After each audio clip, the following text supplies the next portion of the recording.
સાબરકાંઠા જિલ્લામાં ભારે વરસાદ થયો છે. જોકે આ વરસાદથી આગામી સમયમાં મગફળીના પાકને નુકસાન થવાની શક્યતા વ્યક્ત કરવામાં આવી છે. ત્યારે સાબરકાંઠા જિલ્લા વહીવટીતંત્ર દ્વારા હાલમાં ખેડૂતોને એક જ સપ્તાહ સુધી કોઈપણ રાસાયણિક દવાઓ ન છાંટવાનું કહેવાયું છે.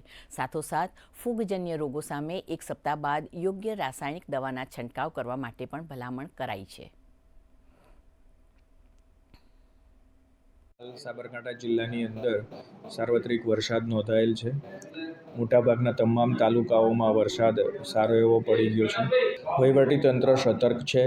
માન્ય કલેક્ટરશ્રી તથા માન્ય જિલ્લા વિકાસ અધિકારીશ્રીના માર્ગદર્શન હેઠળ ખેતીવાડી વિભાગ તરફથી ગ્રામસેવક તલાટીશ્રી તથા વિસ્તરણ અધિકારી મિત્રો અને સિંચાઈ વિભાગના કર્મચારી મિત્રો દ્વારા અમે જે તે પણ વિસ્તારની અંદર પૂરજન્ય પરિસ્થિતિ અથવા ખેડૂતોના ખેતરમાં જો જમીન ધોવાણ થયું હોય તેવું અથવા પાકને નુકસાન થયું હોય તે માટે સર્વેની રચના માટે તૈયારી કરી રહ્યા છે.